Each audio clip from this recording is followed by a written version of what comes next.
Well, thank you very much for that very kind introduction. After an introduction, I'm always curious what I'm going to say after that. But just to thank March for Life UK for, I think, bringing us together for this conference. It's a very important conference because in the whole abortion debate, there's a lot of silence. And as you say, men and abortion is an area that is even more silenced than many of the other areas connected with women and abortion, which are silenced. My own slight experience of some of this was a number of years ago, the newspapers were full of reports saying that studies now showed that women did not regret their abortions, or very few. Okay, there was insignificant amount. Now, if you dug into the data, there was an awful lot more to say about that. Okay, so you had women who regretted their abortions, but then felt guilt, anxiety, all these other things. So it was a misleading headline. And there was a persistence of women still saying, some women saying that they did regret having abortions. And these headlines are, of course, there to try and suppress that reality. And so much so that I ended up seeing a paper in the Journal of Medical Ethics by an Oxford academic who then produced a philosophical argument as to why regret is completely irrelevant to debates about abortion. So this is a new way of silencing people. And I think it's very, very important that we break that silence, okay? And that's what I hope today is about when it comes to men. So, just get a graphic up. Right, I'm very bad at text, so this is probably about the only thing you'll see. So, I want to begin by turning your attention to this Chinese pictograph. The word before you is the Mandarin word for good, hao, and has been in use for at least 3,000 years. If it could come up again, that would be great.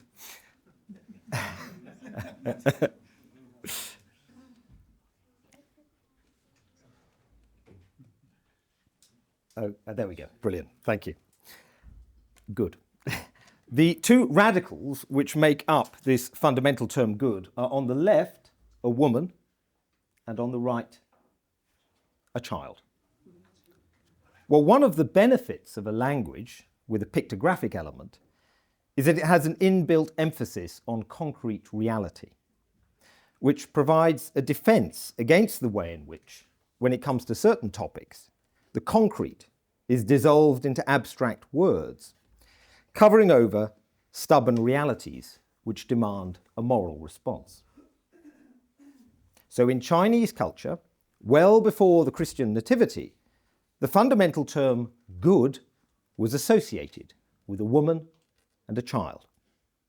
And good, as Aristotle noted, is a transcendental, that is, a property that applies to all things and is coextensive with being, that is, existence. As the picture shows, we have here an existing relationship, namely between a mother and a child. It is true that a man isn't depicted in the image, but everyone knows that the relationship depicted, the very symbol of good, is only possible with the involvement of a man, or more correctly, a father. We might say a concrete individual who is a father. And to understand what a father is, beyond mere biology, is already to understand what being a good father might require. Well, one advantage of this image, expressing the word good, is that it reminds us that what is good is something to serve and honour. It's not just something we happen to desire to possess or consume. And what is served is not only an individual woman and child, but a whole institution of which we are a part, the institution known as the family, secured by permanent and exclusive commitment. We typically, at least until recently, come into the world through this pre-existing institution as a son or a daughter. And the son or daughter is not just someone who happens to be a member of the class human. Rather, he or she is a member of a species constituted by relationships among its members. Relationships of a rich kind, far surpassing those of non-human animals. Well, one advantage of taking the family structure seriously is that as a model for society, it protects against the extremes of individualism and collectivism through its attention to the person. And it is a particularly powerful model because the experience of the child is naturally and appropriately rooted in the love of parents. As one formula has it, love declares to the child that even before his existence as a subject of love in his own right, his presence was implied and somehow at least tacitly acknowledged in the hope and mystery of the parent's own love. Unfortunately, we live in a culture influenced by political theories which have attempted to reshape the family according to an idea that the basic unit of society is something called a free, rational individual. The move to reimagine the family in individualized terms and reshape marriage, now genderless, in terms of a readily dissolved contracts, reveals how political theory has often seen the family as a problem, something to be demystified or undermined. The idea that the family is the natural unit of society, to which other human associations are added, has often given way to the idea that the family is a contractual relationship of free, rational beings which occupies no special position in a modern liberal society. If we view ourselves primarily as free, rational, equal and independent self-creators, how can we truly explain relationships of emotion and dependency that may be separate from consent? For example, our relationship to a new child. Well, in the US in the 1960s and 1970s, what might be termed the sexual liberationist Supreme Court of the period made use of notions of freedom of expression as well as privacy to further entrench sexual freedoms and a right to abortion. The ideas behind such rulings reached their apotheosis when in 1992, in Planned Parenthood versus Casey, the majority opinion asserted that people living now, quote, have organised intimate relationships and made choices that define their view of themselves and their places in society in reliance on the availability of abortion in the event that contraception should fail. Justice Kennedy solemnly pronounced as part of that ruling that, quote, at the heart of liberty is the right to define one's own concept of existence, of meaning, of the universe, and of the mystery of human life. This was, for many people, a new and radically subjectivist way of looking at the world. These court rulings, copied in one way or another by much of the West, fundamentally altered the social and cultural world in which we live, and consequently altered the kind of people we are, the attitudes we have, the options we are liable to deem morally acceptable. That world now structures the perceptions and misperceptions of value and disvalue on which individuals act. Well, St. Augustine wisely pronounced, in regard to liberty, that a man has as many masters as he has vices. In other words, self-control, or for him, God's grace, are needed so that we may be freed from the vice-like grip of vices, including sexual vices.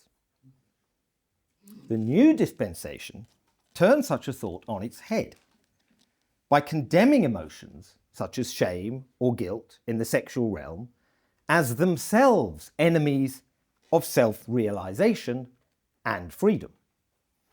And I think what you get is a recognition perhaps that something like chastity is a difficult virtue, and one way of dealing with that difficulty is to sort of form a resentment against it, and then you have an inversion of value so that you start to value the things that are the opposite of chastity, and I think that's an example here.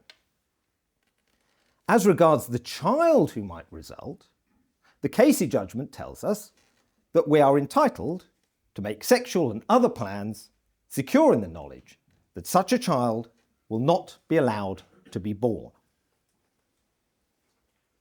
Legislation such as Casey assumes that the free, rational individual in the marketplace is the paradigm through which we should think about rights. And if we think like that, then equality and equal rights demand, do they not, that men and women should be treated the same in light of this paradigmatic ideal citizen.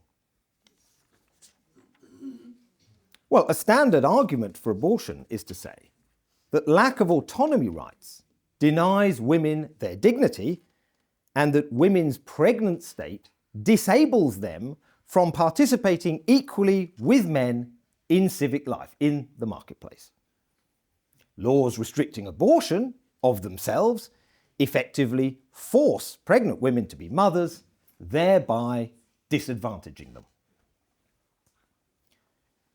However, the legal scholar Erica Bakioki notes that goals and aspirations, decisions and destinies are never formed by disembodied minds.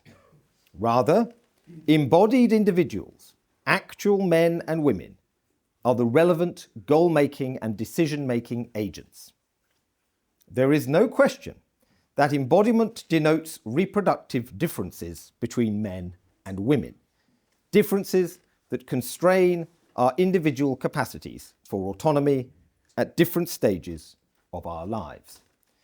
The equality argument from autonomy suggests that just as men can physiologically avoid the supremely consequential procreative potential of the sexual act, so too should women be enabled. Women must, on this view, be able to be as detached as men are, at least physically, from the consequences of sexual activity. However, such an argument clearly rests on a male paradigm. That is, a paradigm of being physiologically free of the procreative results of sexual acts. So pro-choice feminists now argue that legal equality achieved in the modern era is dependent upon women truncating that which distinguishes them from men.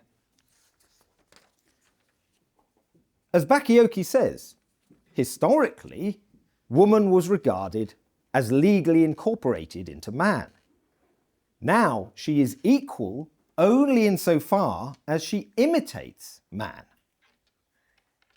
Put another way, the woman, given her full bodily nature, is inherently less than an individual, with her maternal aspects now seen as privations and vulnerabilities. To accept such a picture is effectively to encourage the manifest injustice women experience who do look for support in their pregnancy and seek a society which values those distinguishing attributes which constitute the opposite of detachment and atomization. Well, in our culture, the idea dominates of the abstract, free individual, where the emphasis is not on the meaning and normative nature of our bodily being, but rather on whatever choices we seek to make. How is such a culture affecting us? we can notice many kinds of things which can and have gone wrong, and for men as well as for women. Focusing on men to begin with, at the extreme end of the spectrum, some men will have no interest at all in commitment to the woman, let alone any child they may conceive. To return to abortion law, not many people know that Playboy magazine bankrolled the movement to legalise abortion in the US. It's not difficult to connect the dots here. In the Playboy world, as in the pornified world more generally, sex is about male satisfaction, not about mutual love, commitment and self-giving between a couple, let alone the welcome of a child. What this means for abortion should be obvious. The child is not the fulfilment of, but a disruption of, the plans of those who never undertook to care for a child, or perhaps a partner either. The child is now something to erase. To return to free choice, is it fair on the man and woman who did not choose to be parents if they still find themselves with a baby? Should they not be free to choose or not choose parenthood? To, in the words of Casey, to organise intimate relationships and make choices that define their views of themselves and their places in society in reliance on the availability of abortion in the event that contraception should fail. Well, despite these stirring words, society does not, in practice, always take the view that parenthood must be chosen. In the case of men, who are certainly free from the burden of pregnancy, the law will still oblige even a reluctant father to support his child, sometimes by onerous labour that uses his body to provide funds. The fact that he did not choose to be a father is irrelevant.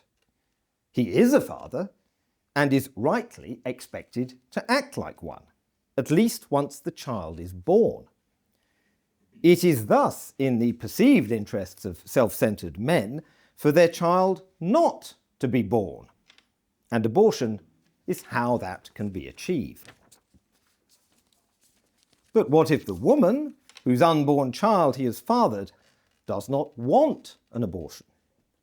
Again, a certain kind of man will pressure women to have abortions, or even impose abortions on them, in extreme cases by physical violence or by obtaining and covertly administering the abortion pill.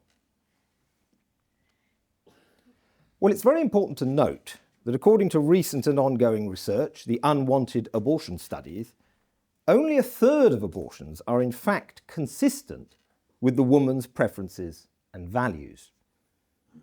Unwanted, pressured, and above all coerced abortions are particularly likely to result in psychological ill effects for the woman. 46.2% of those reporting coerced abortion also linked it to suicide attempts. In the UK ComRes survey of 2022, of those women experiencing reproductive coercion, 30% reported pressure to abort, and 15% reported either physical violence to induce miscarriage or being given an abortion pill without consent. These are truly shocking figures. Often, of course, pressure from the man will take less extreme forms, while still being desolating for the woman who wants to keep the baby. The threat of abandonment or even coldness on the part of the father may be enough to change her mind. In the words of one woman, "I remember my husband telling me, 'Well, don't expect me to be too happy with the idea of having it if you decide to keep it. I won't be too loving.' This was a knife through my heart." A Scandinavian study found 20 to 25% of women experienced some form of pressure to abort their pregnancies. Moreover, such pressure from a male partner was the strongest predictor of emotional distress 2 years after the abortion. As regards such pressure, it is worth remembering that the man may see the woman as inflicting parenthood on him simply by having the baby, whereas the woman may see both the man and herself as already parents. Abortion coercion has been a very neglected area in reproductive coercion research, which has often not even asked about such coercion in surveys, as opposed to coercion to become pregnant, for example. So nearly every time you see reproductive coercion referred to in the newspapers, they're talking about coercion of a woman to have a baby. So abortion coercion is either not mentioned, and yet this is, of course, a huge form of it. However, other studies have indeed asked the question. From these, we know enough to see that coercion to abort is a serious problem, bearing in mind that coercion is understood to mean a wide range of things, from influence and pressure to threats and violence. One reason that pressure to terminate pregnancy has been neglected may be the stress in justifications for abortion on the woman's autonomy and right to choose where her body is concerned. This has perhaps led to neglect of concrete situations many women find themselves in, where autonomy is compromised heavily or in more subtle ways. Just as in sexual ethics, an overemphasis on sexual freedom led to a lack of attention to the dynamics of sexual relations in a culture promoting a particular kind of autonomy, arguably a very male version, so too, in the reproductive arena, an overemphasis on autonomy and bodily rights has led people to neglect the fact that very many decisions are not made in ways that are fully autonomous, to say nothing of other factors and goods, here the life of a child, that may be at stake whenever human beings make choices. Well, one thing must be stressed is that men respond to abortion choices in very different ways, before and after the event. Although there is a social perception, sadly not without foundation, that men often fail to step up to support their partner and baby, it would be wrong to assume that men in general are uncaring, or that men in general are pressuring or coercing women to have abortions. On the contrary, many men are unaware of the abortion at the time, or feel that they had no input in the woman's decision. Some will have tried, to varying degrees, to persuade their partner against it.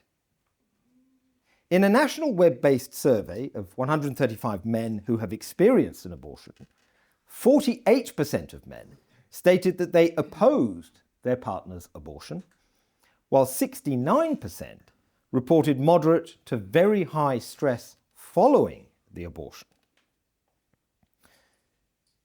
Other men urge in favour of the abortion, sometimes to the point of pressure and coercion, as we have seen, and still others simply accept the woman's decision to have it.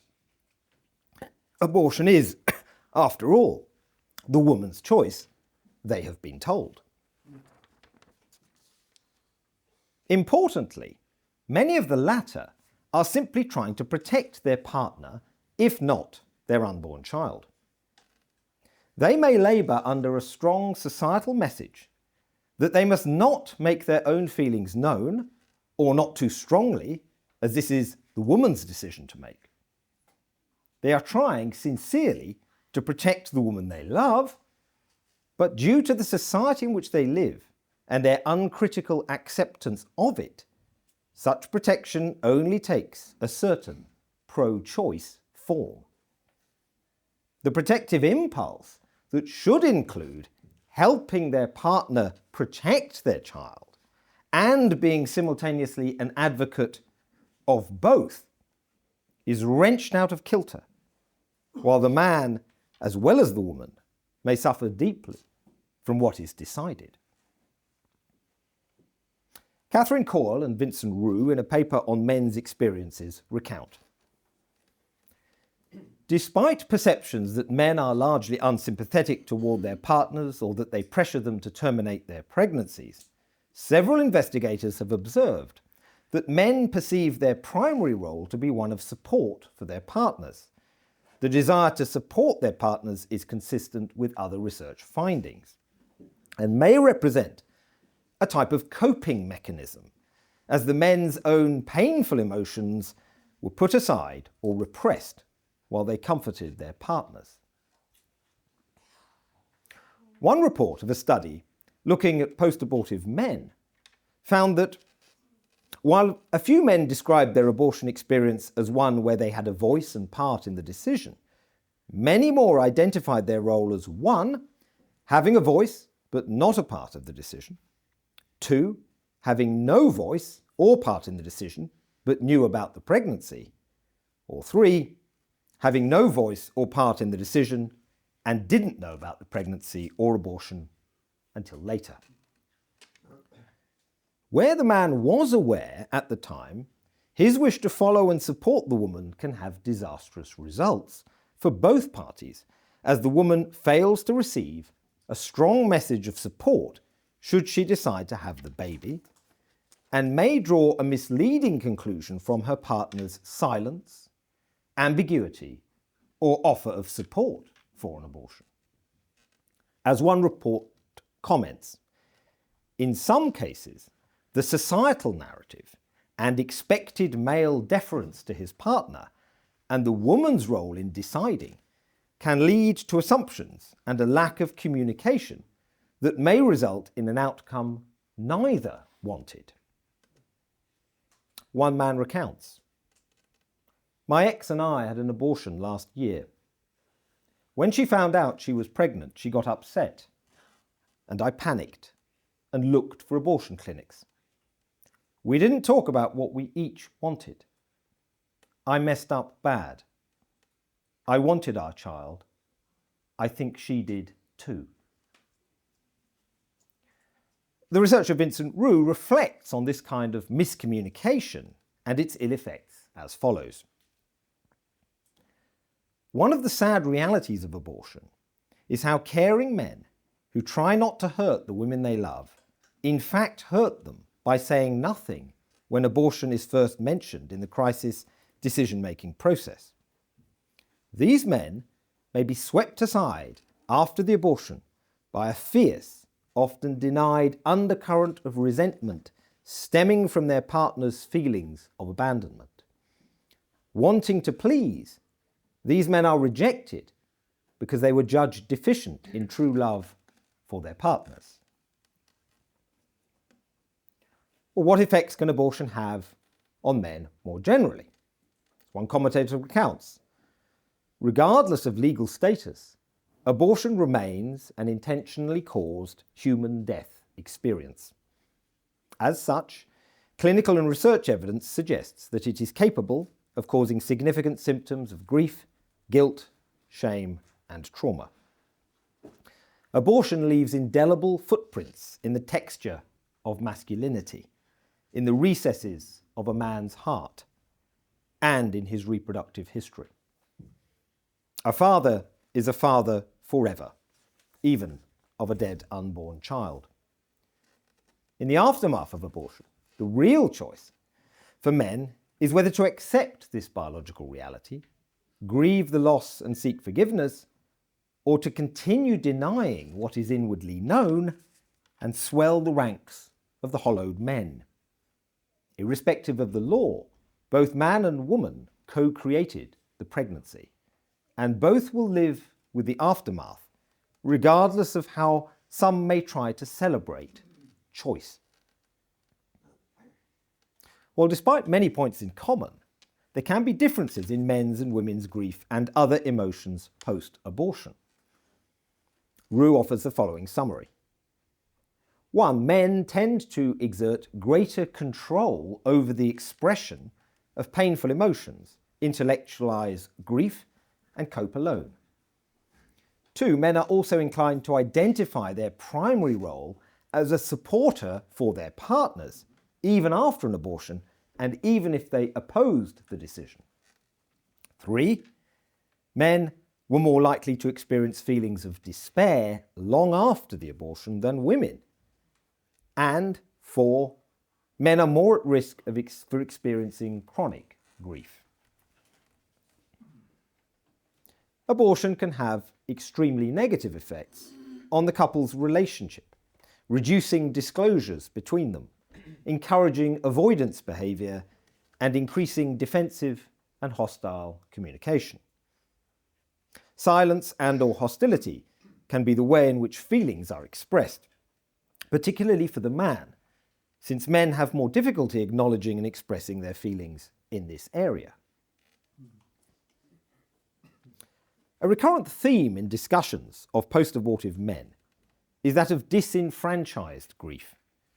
There is a social expectation that men do not and should not make abortion decisions, which can lead afterwards to an expectation that they should not talk about how they feel, even in private.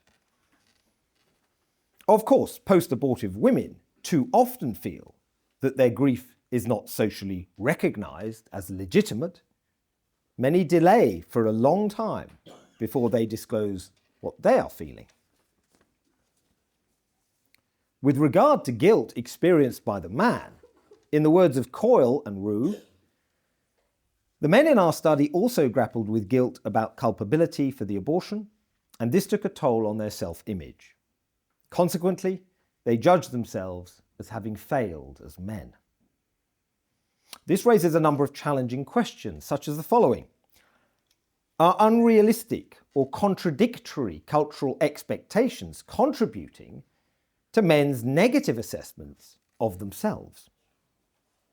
Do men have innate instincts that are violated by induced abortion?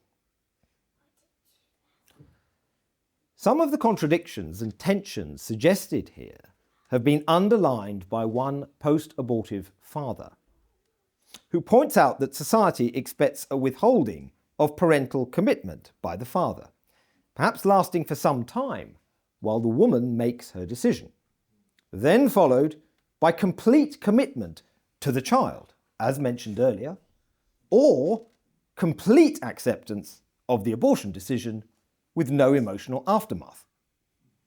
As he puts it, the man has no entitlement to speak for himself or his would-be son or daughter. He waits to hear the fate of his child.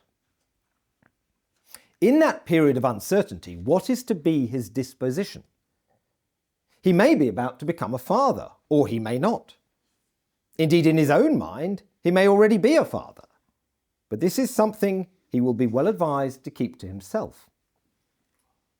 Western societies increasingly take the following view. If his child is allowed to live, this man must be available for the rest of his life to love and provide for his child, emotionally, materially, psychologically, and in manifold other ways. He will be expected to step up to the plate and become a loving, caring, and responsible father. He must locate in himself the qualities of love, devotion, duty, and protectiveness that society feels entitled to demand from a father, while implacably refusing him the legal basis from which to protect his child. If, on the other hand, it is decided that his child is to be destroyed, he should be able to go about his life as if nothing had happened, as if he never had a child, the prospect of a child, even the thought of a child. For other post-abortive fathers, the grief will centre very much on their own acquiescence with the abortion, their flight from responsibility and failure to support the woman or their child. As one recounts, many years after the event, when the abortion was performed, I was out of town on business. I made sure of that. Whatever physical, emotional, and spiritual agony the woman suffered, I was not by her side to support her. I turned my face away. My behaviour was in all respects craven, immoral. For some instinctual reason, or just imaginatively, I've come to believe that it was a boy, a son whom I wanted killed, because at the time his existence would have inconvenienced me. I'd had my fun. He didn't fit into my plans. His name, which is carved on my heart, was Thomas. My feelings of responsibility and guilt are undiminished by the fact that the woman had full legal authority to make the decision her own, either way, without consulting me or even informing me. In fact, she consulted in an open fashion, reflecting our shared responsibility, and I could have made a strong case for having the child. Instead, I urged her along the path of death and skipped town. I still grieve for little Thomas. It is an ocean of grief. From somewhere in the distant past, I remember the phrase from Shakespeare, "The multitudinous seas incarnadine." Well, I quote these two men at length because behind all the statistics are rarely aired stories which receive little coverage. They receive little coverage because our society is invested in a lie. The lie that autonomy is both fully available and also the only meaningful consideration in certain contexts. The empty conception of choice, so beloved of advertisers, shuts out, in the words of the philosopher Charles Taylor, almost everything important. The sacrificed alternatives in a dilemmatic situation and the moral weight of the situation. Worse than this, by withdrawing attention from the value or disvalue of our choices, a society can end up, in the words of Edmund Burke, attacking recalcitrant reality, afire with unholy rage of emancipation and sovereignty, resulting ultimately in the self-enslavement of man. Decisions are always particular decisions. They are concrete, particular acts of will that concern the lives and welfare of concrete human beings. And to praise decisions in general is really to misunderstand what they are, namely the willing of a particular end. To talk of the act of exercising moral choice while praising mere choice as morally valuable is not to talk about morality at all, any more than pointing at a compass needle without a compass is to engage in orienteering. If we value choices without reference to the good or bad things that might be chosen, then it becomes impossible to see why choice should be so valuable in the first place, a value that exists because of its relationship to the good. Nothing could be more patronizing to both men and women than to suggest that the most important thing about the abortion decision is autonomy and not what that decision truly involves. By reminding ourselves of the flesh and blood human beings involved, be they mothers, fathers, or unborn children, and what parenthood demands, we welcome back reality into this area of life where the truly good can be found and honoured. And in so doing, we begin to realise what it means to be human, and indeed, what it means to be a man. Thank you.